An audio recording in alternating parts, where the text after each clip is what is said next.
It is a great honor and a privilege for me to spend the next few minutes with you around the Word of God, sitting and studying through the Bible, verse by verse, chapter by chapter, and book by book. Word of welcome to you. Whether you join on the WhatsApp medium, the international radio station Joy Gospel Radio, or the YouTube channel of Joy Gospel Radio, welcome to you. Before we continue, let's just pray together. Father, I thank you in Jesus' name, Lord, for your word. Thank you, Lord, that your word is a living, active, powerful force, breaking down walls, breaking down separations between you and us. And Father, I pray that your Spirit, the sweet Spirit of the living God, will work in our hearts, will reveal your word unto us. And I honor you for it. And Father, I pray now as we dive into your word, that you will open our hearts, that your word will become a rhema in our lives. I pray this in Jesus' name. Amen.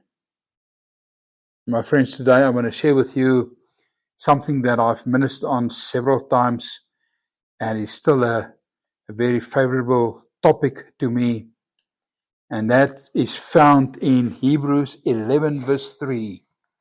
Hebrews 11 verse 3. And maybe I must first say a word or two about Hebrews 11. Hebrews 11, the wall of fame, the wall of faith, the faith heroes, the men and women that stood up for their faith, the men and women that led and gave us the example how we must live, how we can stand in faith before God. And as you know, Hebrews 11 verse 6 is a powerful scripture and very precious to me, which says, without faith, it is impossible to please God. And I'm not going to share on faith today, but this verse says, without faith, without this knowledge, this certainty, this knowing, this believing that God can, that God will, and that God is for me, we will not be able to please God. But it's talking about the heroes of faith. And in the 13th verse of Hebrews 11, the Bible says, and these people were still living by faith when they died. They did not receive the things promised. They only saw them and welcomed them from a distance. In other words, they hold on to the promise of God, whether it realized and materialized in their lives or not. When they died, they were still holding on. It's like a fox terrier dog that bites onto something and will not let go of it. They know, Abraham as example, he knew God has promised him a son. And God has promised him that he will be the father of many nations. And yet, when he died, he had only one son in the promise. Not nations, one son. But he held on to that promise. Look at Moses, Joseph, Joshua, Caleb, Paul, Peter, John, Matthew. They all hold on to the promise of God. And many of them died without seeing the promise. But they welcome it from a distance. And then the verse goes on, verse 13. Hebrews, the 11th chapter, it says, and they admitted that they were aliens and strangers on earth. They admitted, they knew, they realized that they were aliens and strangers on earth. I'm thinking of Alexander the Great, a mighty warrior that expanded the Greece empire. And on his deathbed, he said to his 4 generals, there's 3 things that you must do after I've died. The doctors must carry me to the grave so that people can see the best doctor will not keep you alive.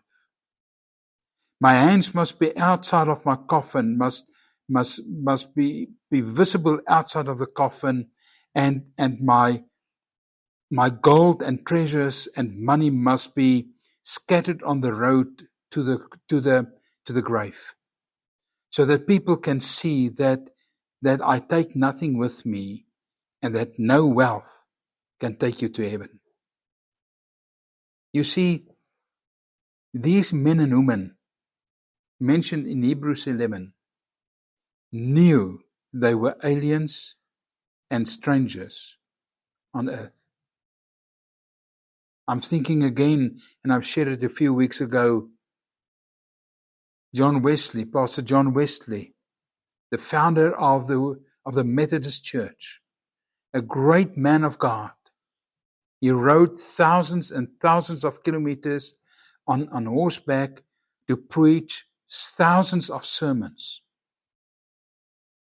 And when he died, he only had a little room, a bed, a table, a chair, his preacher's cloak, and a few valuable books. He knew he's a stranger. Look at 1 Peter 2. 1 Peter 2 is saying exactly the same thing. 1 Peter 2 verse 9 to 12. Listen to what it says. But you are a chosen people, a royal priesthood, a holy nation, a people belonging to God, that you may declare the praises of him who called you out of darkness into the marvelous light. Once you were not a people, but now you are the people of God. Once you had not received mercy, but now you have received mercy. He says, dear friends, I urge you, as aliens and strangers in this world, to abstain from sinful desires which war against your soul. He stresses the thing that we are living as aliens and strangers in this world. My brother and sister, you that's listening to me, if you serve Jesus Christ, if you have a living relationship with him, if he is your Lord and your Master, I've got some good news and bad news for you. The bad news is you do not belong on this earth. You are a citizen of heaven. You are a citizen of God's kingdom. You're not a citizen of this world. You do not belong to the rules and regulations of this world in the spiritual realm. Yes, Paul writes, and even Jesus said, give to the Caesar that belongs to the Caesar. And Paul is writing to slaves to honor their masters. But in the spiritual realm, we do not belong on this earth. We are strangers. We are aliens. How easy can we identify a stranger or an alien in our neighborhood? How quickly do we find on our neighborhood watch groups messages like, "I've seen a strange man in the street walking up and down." If you move to another country, everybody know you're not part of them. You're not part of that country. And my friend, as you listen to me, and again I say, if you've got a living relationship with the King of Kings, Jesus Christ, you do not belong on this earth. And this earth and the worldly system is looking at you and questioning, where do you come from? Have you ever had someone ask you, why can you have peace in the middle of the storm? Well, it's because the King is on the throne. The King is in the boat. My Lord and my Savior is walking with me. How is it possible that I can have peace in the middle of a storm? Because I know my Savior lives. And because He lives, I can face tomorrow. Because He lives, I can walk into the day after today, knowing my King is walking in front of me. He says, I am the good shepherd. The shepherd calls his sheep and they follow him. That is why we can walk on this earth with boldness and with gladness, knowing we are citizens of heaven. And as so many martyrs said in the past, you can take away everything. Yes, you can separate me from my loved ones. Yes, you can even take my life. But you cannot take my citizenship. For my citizenship is in heaven and not on earth. Now I feel in my heart, I need to say this. If you're listening to me and you battle and you sit in situations that you do not know what to do with it, how to get out of certain circumstances, how to address certain challenges in your life, your citizenship is in heaven. And in heaven there's a king. And the work of the king is to protect you. The work of the king is to care for you. The work of the king is to be the king over your life. And if he's king over your life, and if he's ruler over your life, and if he's master over your life, then he will have the answer. It's like my children, when they sit in a difficult situation and they need advice, they know they can call their father. Because my father will know what to do. With a child, it's not a matter of maybe my father will know what to do. Maybe I can ask my father. No. When a child's got a need, they run to their father because the father must have the answer. The father is the provider. The father is the carer. The father is the comforter. Can you remember the story of the prodigal son?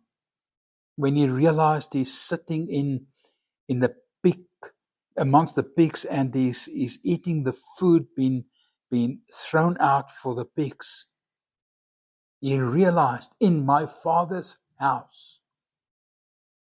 The Bible says immediately he got up and he went back to his father's house. Why? Because in his father's house there was an answer. In his father's house there were provision. In his father's house, because he realized he exited the kingdom of his father. Are you sitting in a situation where you realize that you've turned your back on God and you do not know what to do? You do not know what to what to expect. You do not know how to go back to your Father's house, back to the kingdom of God where you belong. Well, we'll discuss it just now, but the Bible says if you repent, He is faithful. He will forgive you. To be an alien means it is to be none. In other words, you don't belong. You are strange away. You are in another one's place. You're not at your own place. You are on hostile territory. And isn't that the reality of where we are? My friend, there's so many references in the Bible between the kingdom of God and the kingdom of this world. Jesus himself said, a divided kingdom cannot be successful. A divided kingdom cannot stand and confront an enemy. While the kingdom of God is not divided. The Bible says we are strangers, we are aliens in this world. In other words, we must, if we're strangers on this planet, it means we must have a citizenship in another kingdom. And it's either the kingdom of God or the kingdom of Satan. Can I say that again? You are either a member, you are either in the family of the kingdom of God, or you're a member and in the family of the kingdom of Satan. That's the only two kingdoms. Either God or Satan. Either life or death. Either with the Lord or against the Lord. You remember that Jesus said, those who are not for me are against me. And then Jesus comes and a lot has been said about the kingdom of God. John 3 verse 3, it explains how we must enter the kingdom of God. It says you must be born again. You must be born of the Spirit. In other words, if we are born through a natural process, which I trust both of us, as you listen to me, is been born, then it means you must be born again. In other words, you must go through a process of being changed. You must go into a process where the kingdom of this world is removed from you and you enter into the kingdom of God. It's a willful decision. John 6 verse 33 says, seek first the kingdom of God. In other words, the kingdom of God is not something that I must be reborn into. It's something that I must seek. It's something that I must desire. It's something that I must obtain. It's something that I must strive for. Matthew 13 verse 24 talks about the secrets of the kingdom of God. Matthew 7 verse 21,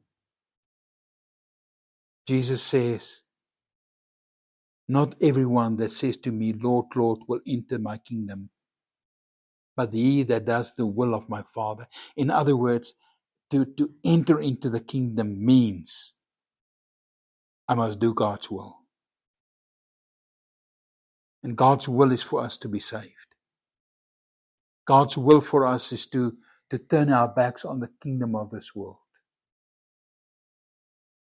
Matthew 4 verse 17, the Bible says, from that point on, Jesus started preaching and saying to the people, repent, for the kingdom of God has come near. In other words, the word of God opens up. The word of God explains. The word of God shows us the kingdom of God so that we can enter into it. Remember, we're talking about that we are aliens and strangers on this earth. We can live according to the worldly system and the worldly kingdom, or God's kingdom. We can either respond or we can ignore the call to the kingdom of God. The choice is ours. I need to make the decision. No other person can do it for me. We can either enter into a living hope versus eternal sorrow. The Lord God said to the nation of Israel, "Behold, I hold before you today life and death. Choose today, but I urge you to choose life." It's our decision, but I urge you today, choose life. The new birth is an act of God whereby eternal life is imparted to us. But we must desire it. I must realize that I need it. And then Paul writes in Galatians 5, and I'm going to end with this. Galatians 5 from verse 16. So I say, live by the Spirit, and you will not gratify the desires of the sinful nature. For the sinful nature, the sinful kingdom, the kingdom of this world, desires what is contrary to the Spirit, and the Spirit what is contrary to the sinful nature. They are in conflict with each other, so that you do not do what you want. They are in conflict with each other. And then it goes on and it explains the fruit of the kingdom of this world. Sexual immoralities, idolatry, things like hatred, jealousy, witchcraft, fits of rage, selfish ambitions, envy, drunkenness. And then Paul warns that those who live like this will not inherit the kingdom of God. You see, it's either God's kingdom or the world's kingdom. But then it says, God's kingdom is love, joy, peace, patience, kindness, goodness, self-control, faithfulness, gentleness. The kingdom of God versus the kingdom of this world. Are you an alien to this world? Do you realize that you're an alien? Have you walked over from the kingdom of darkness into the kingdom of light? It's my prayer in Jesus' name that as you listen to this message, and you can listen it over and over, that you will realize there's a huge difference between God's kingdom and the kingdom of this world. And that the only answer to the challenges we sit with as aliens on earth is to realize I must be part of the kingdom of God. May you be blessed. May His grace and His mercy be upon you. May His peace be your part. May you really experience in this week the love of God and the grace of your Savior. Until we speak next week, may His love and His grace be your portion. Shalom.